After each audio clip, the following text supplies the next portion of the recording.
चलो मेरे भाई, ऑनलाइन लैब क्लास में आप लोगों का स्वागत है। जैसा कि मालूम ही होगा आप लोग को कि हमने पिछले क्लास में इकोनॉमिक्स के पहला इकाई को हमने समाप्त कर दिए थे और आज उसके बाद वाला चैप्टर अर्थात दूसरा चैप्टर शुरू होगा। और दूसरा चैप्टर का नाम है राज्य एवं राष्ट्र की आय। पहले इस चैप्टर का नाम लिख लीजिए, इस पर फिर मॉर्निंग सर। जी गुड मॉर्निंग। चैप्टर का नाम है राज्य एवं राष्ट्र की आय।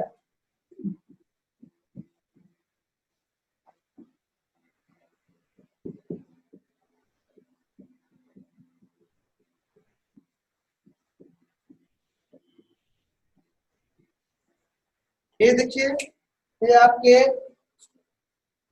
चैप्टर का नाम है, इसको आप लिख लीजिए।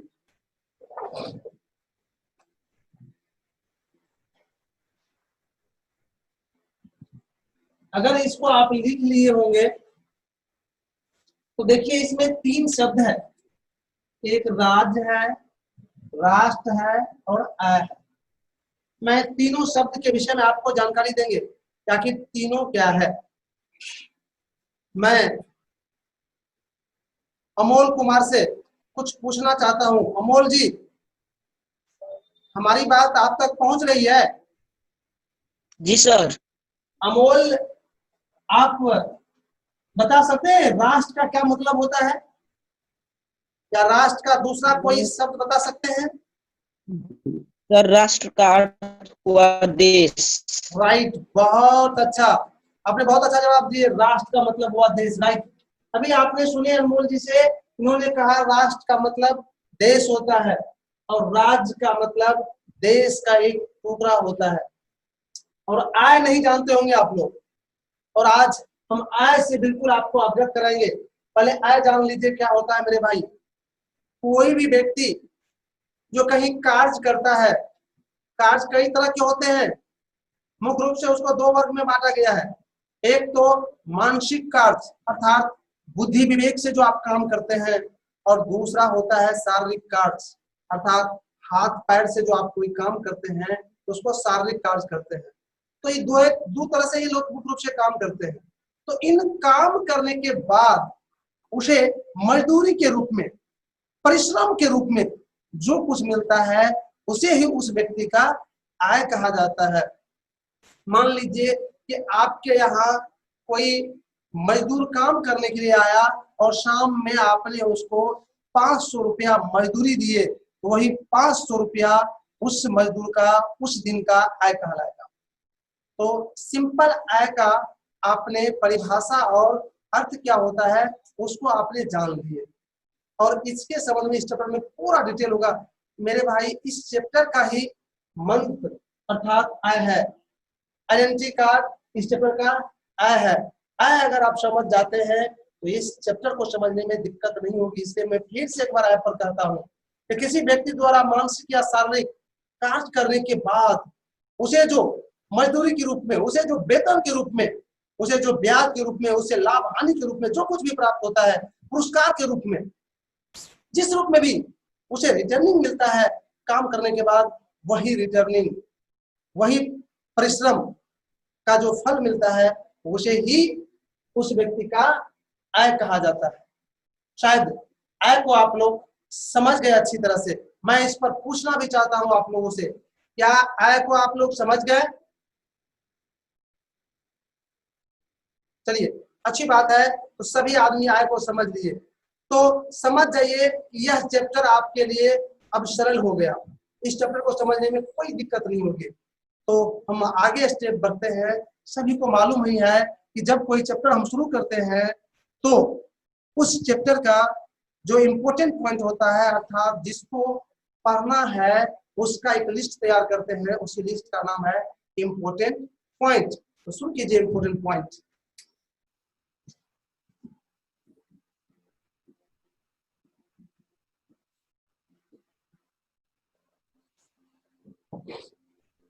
एक नंबर में लिखिए आय का परिभाषा परिचय।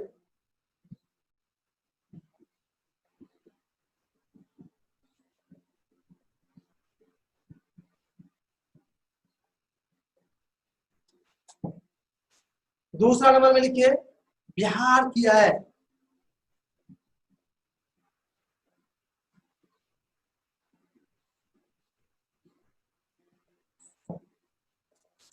और तीसरा में लिखिए राष्ट्रीय है।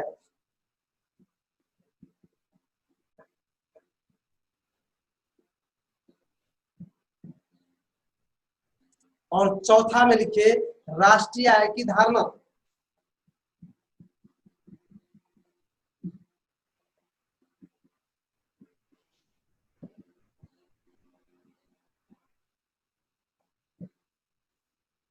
और पांचवा में लिखिए CSO।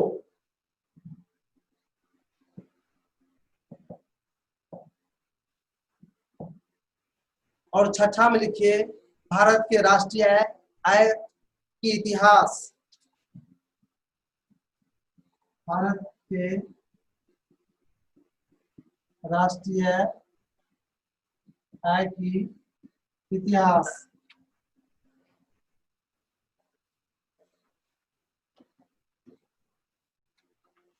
और सातवां में है प्रति व्यक्ति है।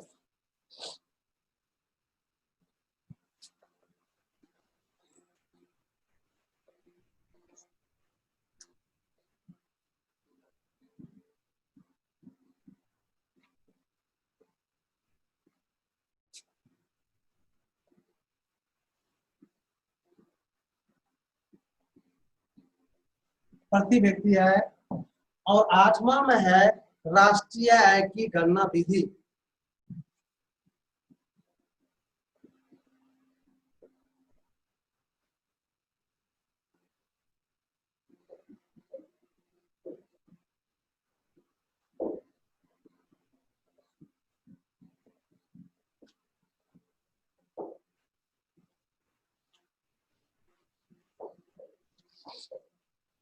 और नंबर में है राष्ट्रीय आय की गणना विधि में होने वाली कठिनाइयां।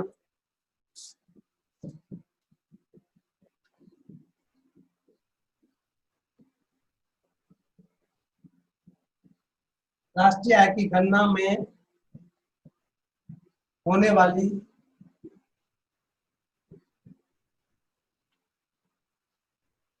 कठिनाइयां।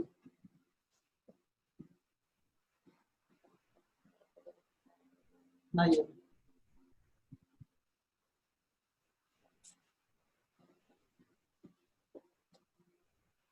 और 10 नंबर में है विकास में राष्ट्रीय आय एवं प्रति व्यक्ति आय का योगदान। राष्ट्रीय आय सॉरी विकास में राष्ट्रीय आय और प्रति व्यक्ति आय का योगदान।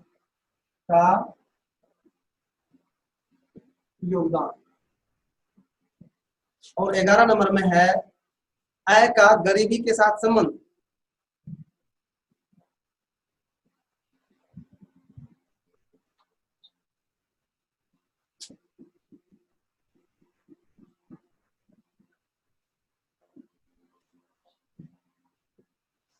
और 12 नंबर में है प्रति व्यक्ति आय और राष्ट्रीय आय में अंतर।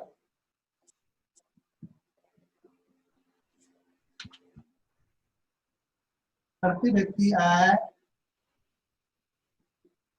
और राष्ट्रीय आय में अंतर।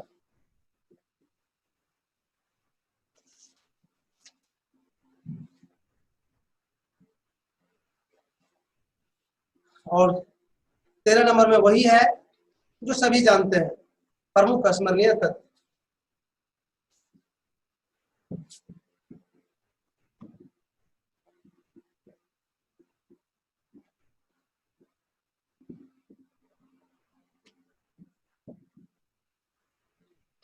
चलो मेरे भाई, तो इसको बढ़िया से नोट कर लो पहले।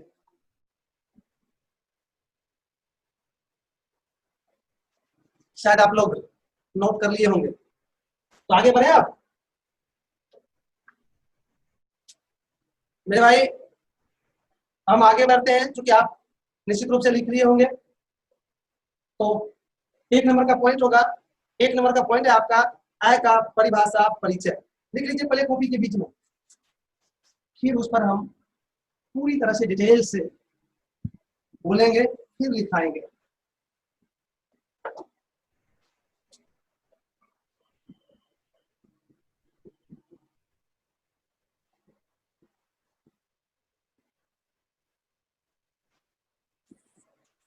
तो वो अर्थ भी जोड़ दीजिए।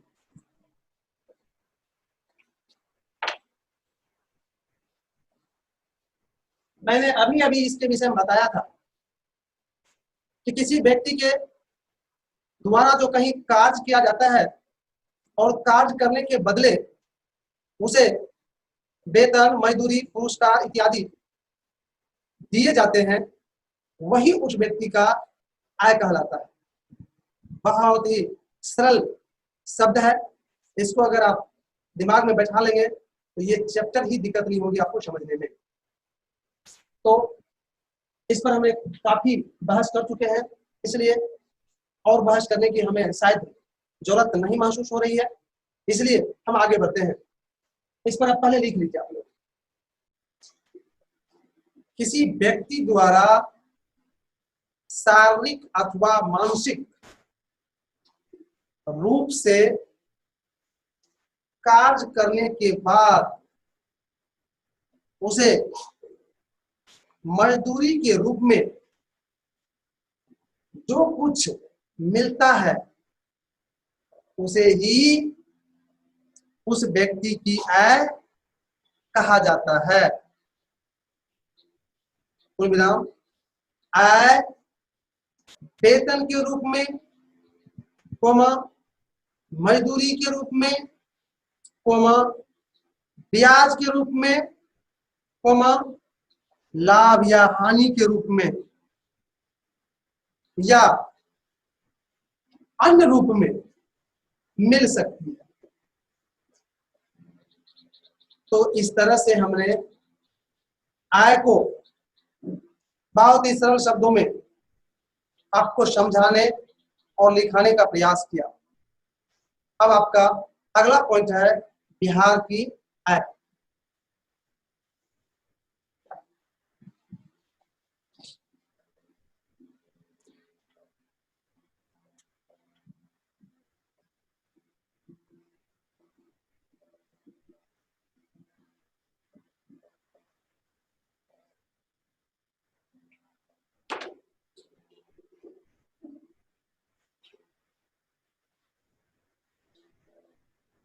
एक बार सुन लीजिए बिहार की आय।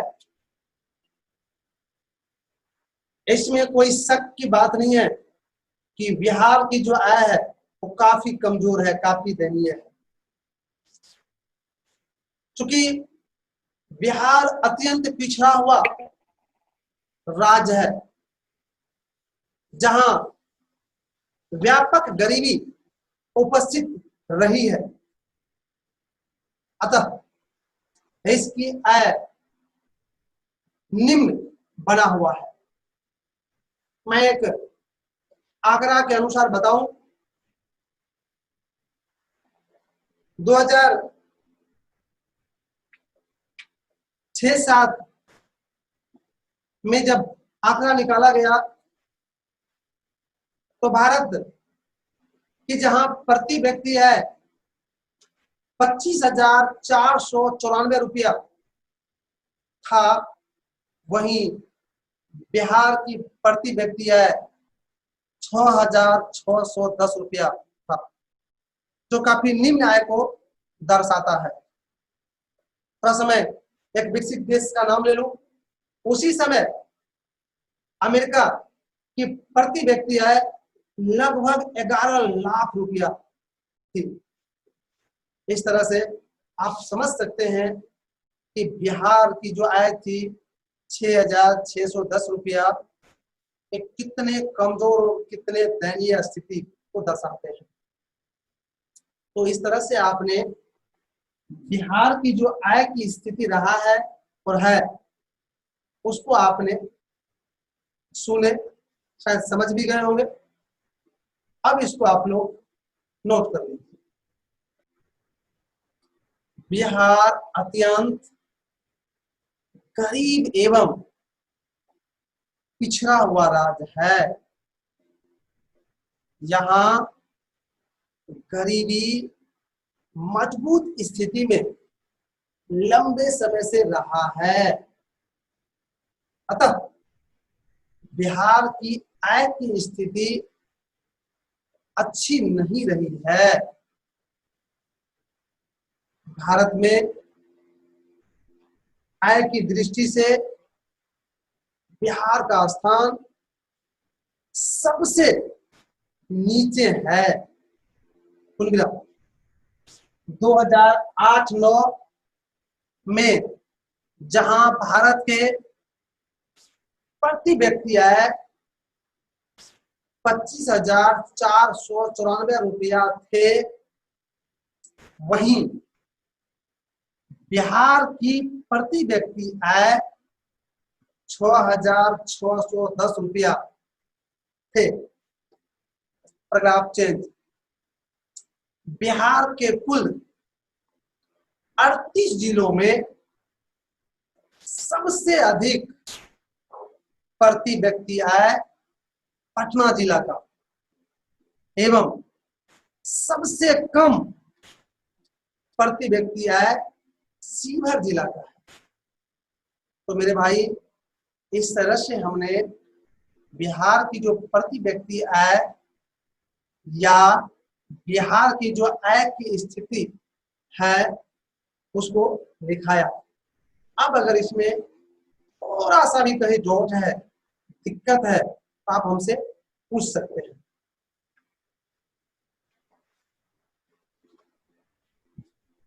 जी, इंतजार है आप लोग का। सर आय मंथली होता है कि ईयरली? राइट, बहुत अच्छा क्वेश्चन है। आपका कहना है कि आय मंथली होता है या वार्षिक। बहुत अच्छी बात है मेरे भाई। आय को आप जिस रूप में गणना कर लीजिए उसी रूप में आय आ जाती है। प्रतिदिन का भी आय हो जाएगा। मान लीजिए एक मजदूर जो एक दिन में 500 रुपया कमाता है तो उसका प्रतिदिन का आय हुआ 500 रुपया। वही अगर मासिक आय में देखेंगे तो हो जाएगा 5 या 15, अर्थात 15,000 रुपया। वही जब हम वार्षिक में देखेंगे तो कितना हो जाएगा? 12 और 15 को गुना करो, 1,80,000। 1,80,000। 1,80,000 हुआ। Yes sir. बिल्कुल राइट है ना जी। तो उसका वार्षिक हो गया 1,80,000। तो अब आप जो आय जो कहीं से कमाते हैं या प्राप्त करते हैं तो उसकी गणना करने पर निर्भर है कि आप किस तरह से उसका गणना कर रहे हैं। वैसे देश का जो होता है वो वार्षिक होता है। राष्ट्रीय आय जो होता है वो सामान्यतः वार्षिक होती है। क्योंकि एक लंबा क्षेत्र है, इतने बड़े क्षेत्र का पूरा दिन में आय का आकलन करना थोड़ा मुश्किल काम हो जाता है। लेकिन हम लोग अपने परिवार में तो एक व्यक्ति का आय को निश्चित कर सकते हैं ना। वो तो प्रतिदिन भी कर सकते हैं कि प्रतिदिन तुरंत कैलकुलेशन कर लेते हैं कि 10,000 उसका पेमेंट है तो एक दिन में कितना होगा, अर्थात उससे 30 से तुरंत भागा दे देते हैं, नहीं दे देते हैं। तो ये हो गया आपका। शायद आपने इस क्वेश्चन से हमें सर जी बोलिए, बोलो आनंद जी, कुछ बोलना चाह रहे थे आप। शायद आपकी आवाज हम तक नहीं पहुंच पा रही है। और किसी को दिक्कत? जो भी क्वेश्चन आता है तो इसका मतलब है कि ओपन कर हो रहे हैं, थोड़ा सा भी दिक्कत नहीं है आपको, अच्छी बात है। लेकिन आज हम अगले पॉइंट की ओर नहीं बढ़ेंगे क्योंकि दृष्टि। जी टाइम तो नहीं है। बोलिए बोलिए, जल्दी में थोड़ा बोल दीजिए, 30 सेकेंड है टाइम। दृष्टि मतलब सर, दृष्टि। दृष्टि सर, दृष्टि है ना कर रहे हैं सर। दृष्टि मतलब होता है आंख। आंख का मतलब कि 2008-9 की दृष्टि से, इसका मतलब हुआ 2008-9 में जो डाटा है उसके आधार से। Yes sir.